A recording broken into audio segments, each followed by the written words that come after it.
छात्राओं, द्वितीय वर्ष संस्कृत में मैं चंदन बाला मारू आप सभी का हार्दिक स्वागत और अभिनंदन करती हूँ। द्वितीय वर्ष में संस्कृत में छात्राओं 2 प्रश्न पत्र हैं और प्रथम प्रश्न पत्र है नाटक, छंद एवं अलंकार का, जिसमें हमें अभिज्ञान शाकुंतलम नाटक, जो कि महाकवि कालिदास विरचित है, वो और उसके अंतर्गत आए हुए छंद और अलंकारों का अध्ययन करना है।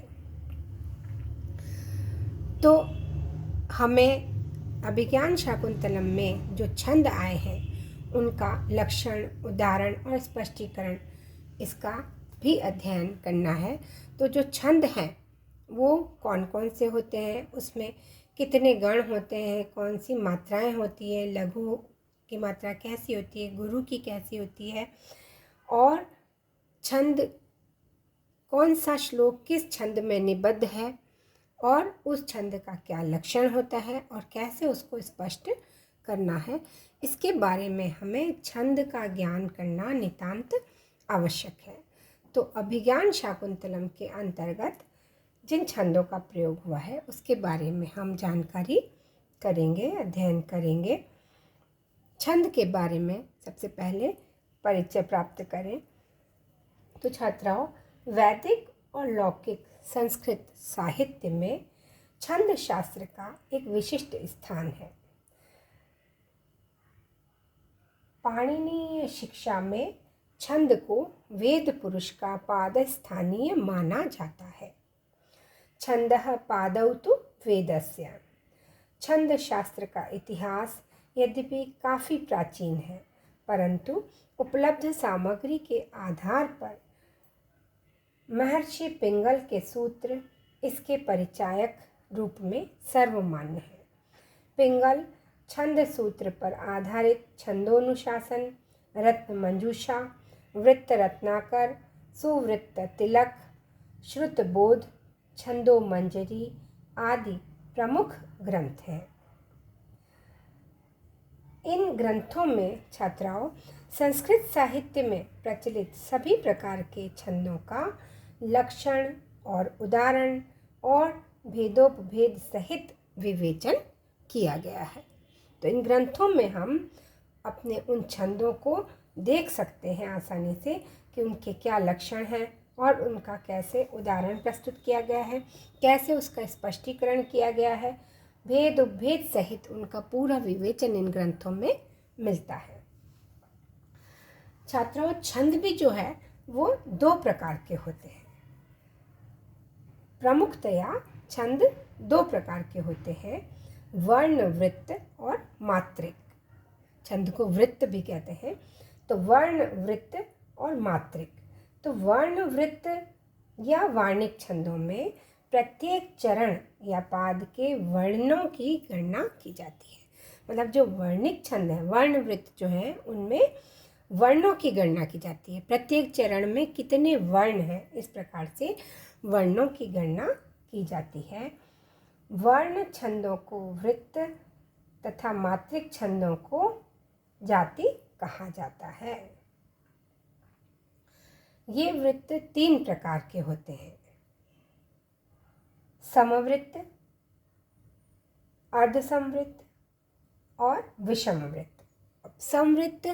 समवृत्त का मतलब होता है जिसके चारों चरणों में वर्णों की संख्या समान रहती है। अर्धसमवृत्त जिसके प्रथम और तृतीय चरण में तथा द्वितीय और चतुर्थ चरण में वर्णों की समानता रहती है। अर्थात प्रथम चरण की तरह तृतीय चरण में वर्ण होते हैं, इसी तरह द्वितीय चरण के समान चतुर्थ में वर्ण होते हैं। फिर है विषमवृत्त जिसके सभी चरणों में असमान वर्ण होते हैं। वार्णिक छंदों अर्थात वृत्तों में वर्णों की गणना के लिए गण का विधान रहता है और प्रत्येक गण में 3 वर्ण होते हैं।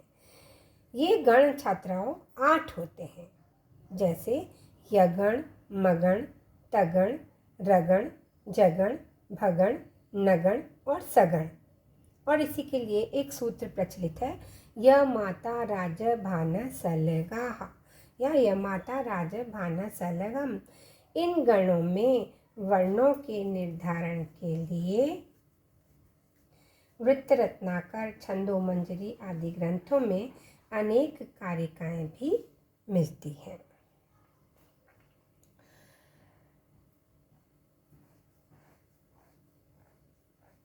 एक इसके बारे में श्लोक भी प्रचलित है जो हम याद भी कर सकते हैं और याद करने से हमें बहुत आसानी से गण और उनकी मात्राओं का ज्ञान हो जाता है। तो एक तो यह माता राजा भान सलगाह, इसको भी हम याद कर सकते हैं। इसके बारे में मैं आपको और भी आगे नेक्स्ट टर्न पर बताऊंगी। अभी मैं आपको ये श्लोक बता रही हूँ। मस्त्री गुरु स्त्री लघुश्च नकारो, जो आप बोर्ड पर देख रहे हैं, मस्त्री गुरु स्त्री लघुश्च नकारो भादि गुरु पुनरादि लघुर यह, जो गुरु मध्य गतो रल मध्य सोन्त गुरु कथितोन्त लघुस्तः। मतलब यहाँ पर ये बताया गया है, मस्त्री गुरु मतलब मगण में तीनों अक्षर गुरु होते हैं। लघुश्च नकारो, त्रिलघुश्च नकारो मतलब जो नगण है उसमें तीनों लघु होते हैं। फिर भादि गुरु मतलब भगण में प्रथम अक्षर आदि, प्रथम अक्षर मतलब आदि अक्षर गुरु होता है, तो बाकी दोनों के लघु होंगे। फिर पुनरादि लघुर यह, यह मतलब यगण, तो यगण में जो है वो पुनरादि लघु मतलब जो आदि वाला है वो लघु होता है। तो भगण में प्रथम अक्षर गुरु तो बाकी दोनों लघु, यगण में प्रथम अक्षर लघु तो शेष दो गुरु होते हैं।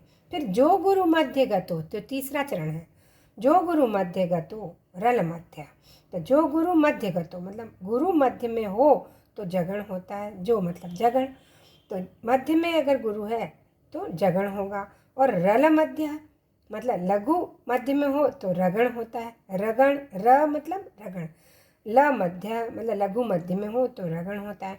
सोन्त गुरु मतलब अंत में गुरु है तो वो सगण होगा।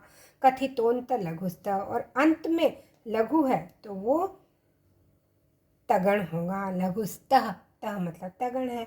कथितोन्त लघु मतलब अंत लघु होता है, अंत में लघु है तो तगण होता है। तो इस प्रकार से ये बहुत शॉर्ट में ये बताया गया है कि किस गण में किस तरह से मात्राएं लगती हैं। तो इस प्रकार वापस इसको देख लीजिए। मस्त्री गुरु त्रिलघुश्च नकारो भादि गुरु पुनरादि लघुरेयः, जो गुरु मध्य गतो रल मध्य सोन्त गुरु कथितोन्त लघुस्तः।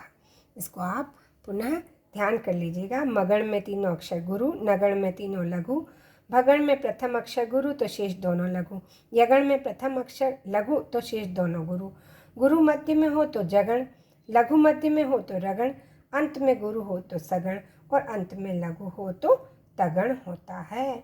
इस प्रकार से ये गण जो हैं वो 8 होते हैं और इस तरह से इनमें मात्राएं लगती है। इसका ध्यान रखेंगे और नेक्स्ट टर्न पर हम इसके आगे छंद के बारे में अध्ययन करेंगे। धन्यवाद।